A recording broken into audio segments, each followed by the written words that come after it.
porque no solo de pan vive el hombre, sino de toda palabra que sale de la boca de Dios. Esta es una declaración de nuestro Señor Jesús y eso es lo que nos convoca todos los días. Necesitados, buscamos ser reavivados por la palabra del Señor. Hoy nos detenemos en Gálatas capítulo 3, pero antes pedimos la bendición de Dios. Padre nuestro, cerramos los ojos, abrimos el corazón, pedimos que abras nuestra mente, que nos enseñes a través de tu palabra. Oramos en el nombre de Jesús. Amén. En el capítulo 3 del libro de Gálatas, el apóstol San Pablo nos presenta el tema de la fe y la observancia o el respeto por la ley. Y lo hace de esta manera. Él está escribiendo a los hermanos que están en Gálatas y les dice: Gálatas torpes, ¿quién los ha hechizado a ustedes? ¿Ante quiénes Jesucristo crucificado ha sido presentado tan claramente? Solo quiero que me respondan a esto. ¿Recibieron el Espíritu por las obras que demanda la ley o por la fe con que aceptaron el mensaje? El tema teológico en discusión en la Iglesia es si la salvación la recibimos por intermedio de Cristo o por intermedio del respeto y la obediencia a la ley de Dios. Y para que los hermanos de Gálatas y nosotros pudiéramos entender, San Pablo hace esas preguntas. Versículo 3. ¿Tan torpes son, le dijo Pablo a los Gálatas, después de haber comenzado con el Espíritu, pretenden ahora perfeccionarse con esfuerzos humanos? ¿Tanto sufrir para nada? Si es que de veras fue para nada, al darle Dios su Espíritu y hacer milagro entre ustedes, ¿lo hace por las obras que demanda la ley o por la fe que han aceptado el mensaje? El impacto en la vida, los milagros, ¿son el resultado de lo que ustedes se ganan por los méritos de ustedes o es por los méritos de Jesús al transmitirnos su mensaje? Así fue con Abraham. Le creyó a Dios y esto se le tomó en cuenta como justicia. Porque Abraham aceptó la palabra de Dios, esa aceptación se le transforma en justicia. Le fue contado como justicia. Versículo 7.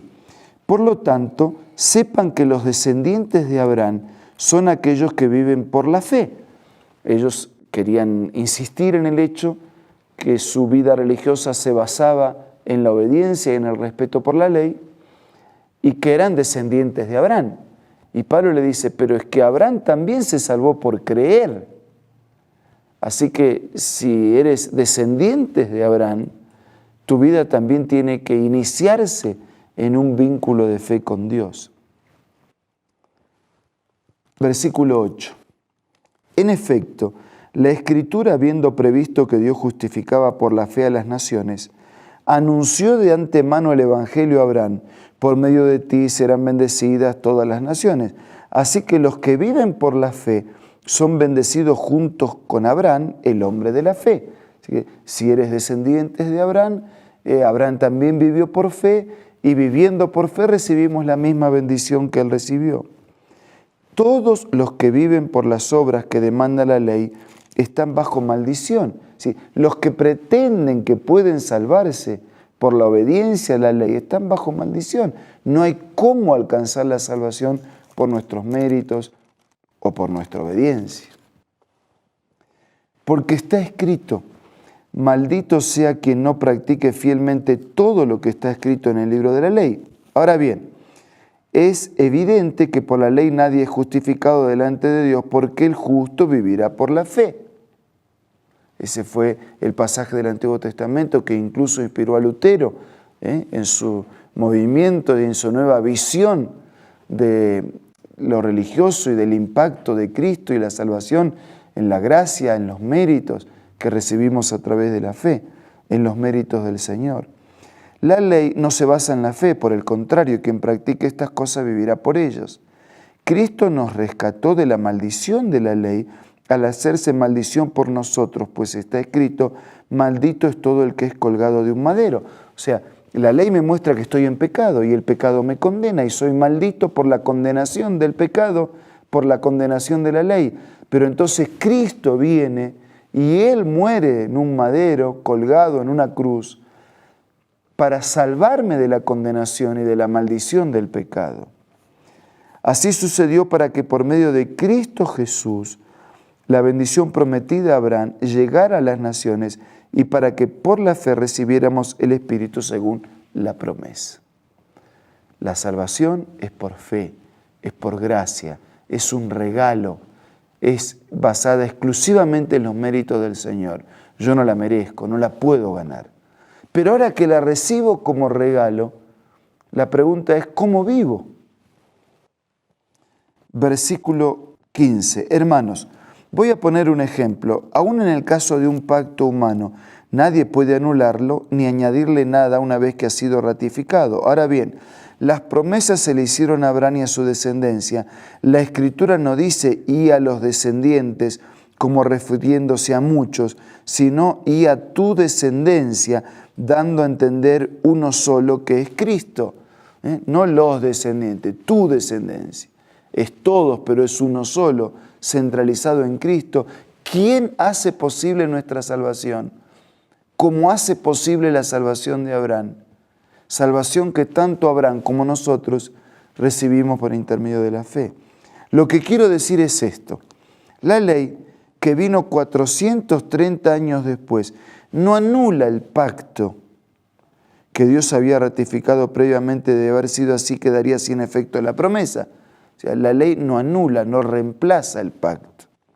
Si la herencia se basa en la ley, entonces no se basa en la promesa, pero Dios se la concedió gratuitamente a Abraham mediante una promesa. Así que la herencia está basada en la promesa. La salvación está basada en la promesa, en el don de Dios, en el regalo de Dios que aceptamos a través de la fe, tanto para los que vivieron antes de Cristo como para los que vivimos después de Cristo. Versículo 19. Entonces, si es por promesa, dice el apóstol, ¿cuál es el propósito de la ley? El problema es que algunos tiran la ley porque piensan que la ley es para salvar. La ley no es para salvar, pero la ley tiene su propósito. Yo no puedo deshacerme de la ley y tirarla, porque el mismo Señor que hizo la promesa estableció la ley. Entonces, ¿cuál es el propósito de la ley? Fue anulada por causa de las transgresiones hasta que viniera la descendencia a la cual se hizo la promesa. La ley se promulgó por medio de ángeles, por conducto de un mediador. Ahora bien, no hace falta mediador si una sola parte, y sin embargo Dios es uno solo. Si esto es así, entonces, ¿la ley está en contra de las promesas de Dios? De ninguna manera. Si se hubiera promulgado una ley capaz de dar vida, entonces sí que la justicia se basaría en la ley. Pero Dios no promulgó una ley que da vida. Promulgó una ley que nos ayuda a vivir. El que nos da vida es la promesa, la vida y la muerte de nuestro Señor Jesús. Versículo 22. Pero la Escritura declara que todo el mundo es prisionero del pecado, para que mediante la fe en Jesucristo lo prometido se les conceda a los que creen. Antes de venir esa fe, la ley nos tenía presos y encerrados hasta que la fe se revelara. Así que la ley vino a ser nuestro guía, encargado de conducirnos a Cristo para que fuéramos justificados por la fe. Pero ahora que ha llegado la fe, ya no estamos sujetos al guía. O sea, la ley tiene una función, tiene un propósito. Nos muestra, en otros lugares de la Biblia es como un espejo, nos muestra cómo estamos, nos crea las necesidades y nos guía, nos conduce. Versículo 26. Todos ustedes son hijos de Dios mediante la fe en Cristo Jesús, porque todos los que han sido bautizados en Cristo se han revestido de Cristo.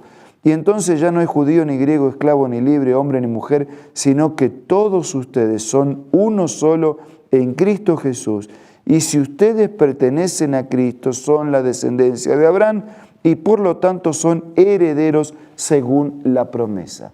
Es en el bautismo que todos aceptamos a Cristo como nuestro Señor, aceptamos la salvación que nos llega gracias a los méritos del Señor, aceptamos su perdón, la paz que nos ofrece y entendemos que el respeto a su palabra, a su ley, es la consecuencia.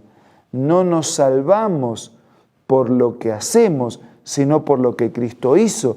Pero ya que somos salvos, vivimos para agradar a aquel que nos salvó. El respeto por la ley no es para alcanzar la salvación. La salvación es por la promesa y por la fe. Pero ahora que recibimos la salvación, nos mantenemos en un camino de unidad con Dios, quien hace posible tanto el querer como el hacer por su buena voluntad. Somos justificados por Dios a través de la fe, somos santificados por Dios a través de la fe. Que podamos disfrutar hoy de una salvación inmensa que Dios nos ofrece y que podamos corresponder a través de una vida que agrade a Dios con esa salvación que el cielo nos entrega a través de una promesa. Ahora vamos a hablar con Dios a través de la oración.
Padre nuestro, te pedimos que nos bendigas y ahora que nos otorgas este don que llena nuestro corazón de paz y de esperanza de eternidad, te pedimos que en tu amor y por tu misma gracia nos ayudes a vivir como tú esperas. Que podamos unirnos definitivamente a ti a través del bautismo, caminar de tu mano y hacer siempre tu voluntad. Te lo pido y te lo agradezco en el nombre de Jesús. Amén. Gracias por su compañía. Si usted necesita ampliar estos temas, quiere entrar en mayor contacto con nosotros, hágalo. Estamos a disposición. Mientras tanto, Dios les bendiga y tengan el mejor de los días.